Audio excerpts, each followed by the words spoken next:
Hey guys, and welcome to a quick update here, just in reference to the breaking news that we've had this morning in regards to Manchester City. Those of you that have been living under a rock, UEFA had done an investigation into City after some leaked emails showed that they had been misleading the governing body, that they had drastically exaggerated the amount of sponsorship income that they were receiving from Abu Dhabi in order to comply with UEFA's financial fair play regulations. So some emails come out, they were leaked.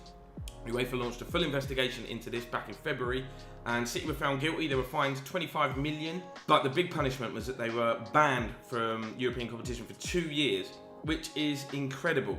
The implications of that are obviously huge for UEFA, because one of the most prestigious clubs, alright, I won't use the word prestigious, I will use the term successful clubs in England. You know, they've won the title many times. They're also still in the Champions League this year. So UEFA are kicking one of the better teams, club football's most elite competition, because it's like the crown jewel, isn't it? It's the one, the holy grail that people call it, the one you want to go after. Kicking a team out of that is huge, absolutely huge. But they've also been huge for City in terms of loss of revenue. If they're not in the Champions League, would also mean they're unlikely to attract decent players. All right, they could just chuck money at them, but the financial fair play rules are in now, so they can't do that to the extent that they used to. That's what's got them all into this mess in the first place. Would Pep have left? He always said he wouldn't, in that he would honour his contract. Would KDB, Aguero, everyone else, all their other star players, start to look elsewhere in search of Champions League football? Who knows? But this morning, Court of Arbitration and Sport have reduced the fine down to 10 million, which to Man City is like, cheers, pocket money. So that's fine.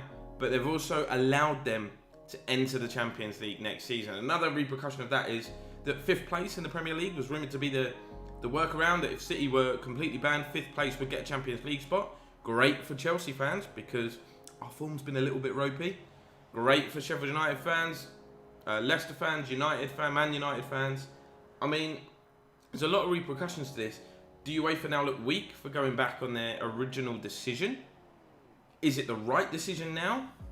Is it that you think City have somehow bribed, dare I say bribed lightly, UEFA into backtracking? Because there's going to be a lot of, people are going to draw a lot of conclusions from this. They go, oh, City are rich, they've just paid UEFA off. Which again, UEFA will know that people will go that. People are cynical, they're going to go down that route. So they would have known this will be a potential backlash. But City are now in, which is great news for sports, right? City are in there. Or do you think they've been too lenient? If you do break the rules, if clubs, do you think 10 million fine is enough of a deterrent for other clubs not to break the rules, basically? If I was Chelsea, if I was Roman Abramovich, I'd be on a yacht. I wouldn't be worried about this. If I was Roman Abramovich, I would go out and break the rules now. If the fine's going to be 10 million, so be it. But obviously it depends on the extent of the investigation. Apparently it was just a little bit of misleading, that they'd exaggerated some income in order to mean that they could go and splash the cash on other players. Obviously the financial fair play rules only mean you can spend as much as you make, that kind of stuff.